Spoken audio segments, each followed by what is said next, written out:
Today, I want you to spot the deliberate mistake. Now, I'm probably going to make loads of mistakes, but there's one very crucial mistake I'm going to make, and I want you to see if you can spot it. So, what part of the fruit of the Spirit are we looking at today? We're looking at kindness. Here it is in Lucy's book, kindness. Well, that's easy. We all know what that is, don't we? It's not ignoring someone who needs some help. It's helping them. That's kindness. And we love kindness, don't we?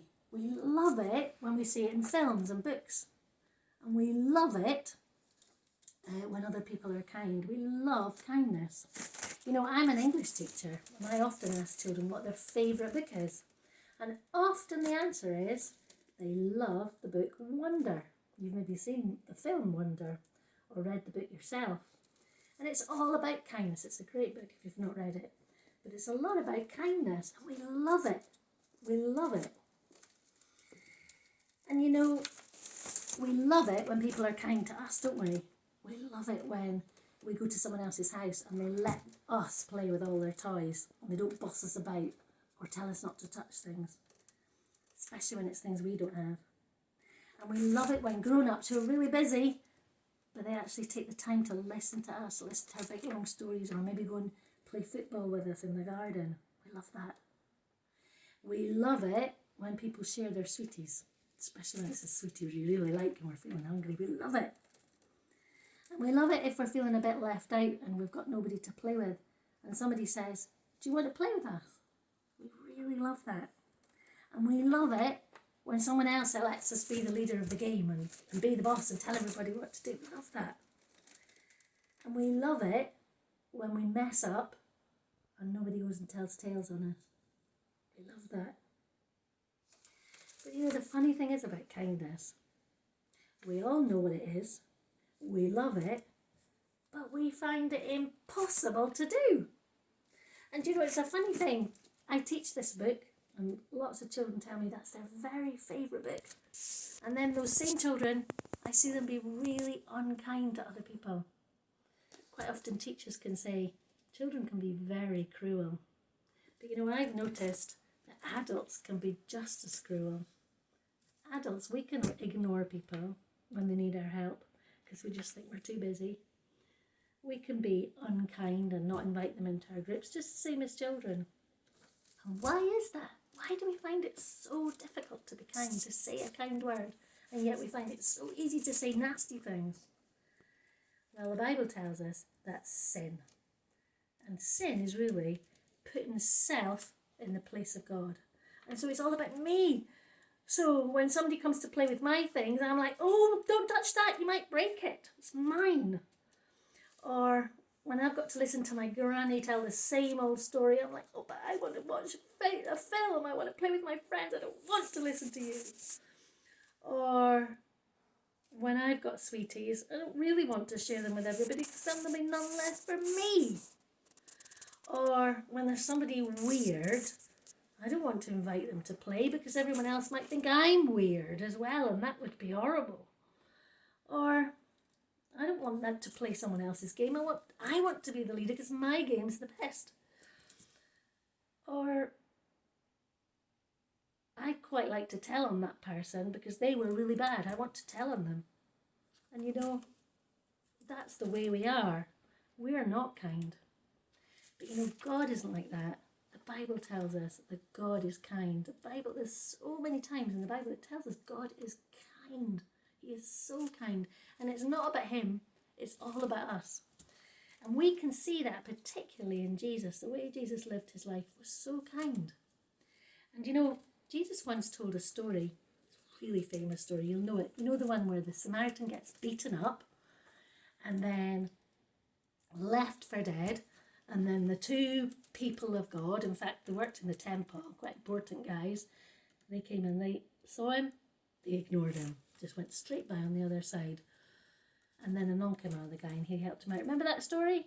We're going to watch it now. The Good Samaritan. One day, someone asked Jesus, "What must I do to inherit eternal life?" To answer his question, Jesus told this story. In those days, Samaritans and Jews, Jesus' people, did not get on. they wouldn't even eat together. One day, a man was travelling from Jerusalem to Jericho when he was attacked by some robbers. They stripped him of his clothes, took everything he had, beat him, and went away, leaving him half dead. A priest happened to be going down the same road. When he saw the man, he went by on the other side. A Levite, a man who worked in the temple, was also walking along the road. When he saw the man, he also went by on the other side. Then a Samaritan came along. When he saw the injured man, he felt sorry for him. He went over to him. He bandaged his wounds and poured oil on them. He put the man on his own donkey, took him to a hotel, and took care of him. The next day, he said goodbye to the man. He gave the man who ran the hotel plenty of money. He said to him, "Look after him. If you need more money, I will give it to you when I come back." Jesus said to everyone who was listening to this story, "Who was a neighbour to the man who was beaten up by the robbers?" The man who had asked Jesus the question said, "The one who showed him care." Jesus said, "Go and do the same."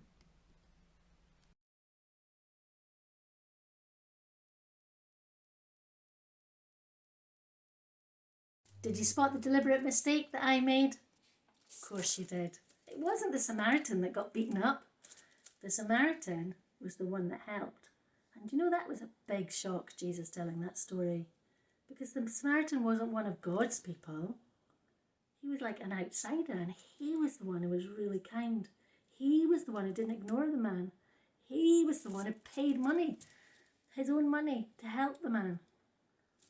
And you know, sometimes the church, people inside the church can be unkind, whereas people outside the church can be very kind. And at the moment, in this pandemic, we're seeing lots of people be really kind to their neighbours, helping people out. And that's great. But you know, Jesus wants us to be kind, even to people we find really, really hard, and even at a cost to ourselves. And you know, I don't think we can do it on our own, that kind of kindness. But we can when we love Jesus and we have his Spirit growing in us. And that's what this is. This is the fruit of the Spirit. So today, I want you to think of something you could do that no one else will notice. Don't do it to show off. Do a kind thing for someone else. And if you find it really hard, ask God to help you, because he's there to help you. Because you know, kindness stops cruelty in its tracks. And it really does. A kind act can turn the world upside down. And that's what, as Christians, we are called to do.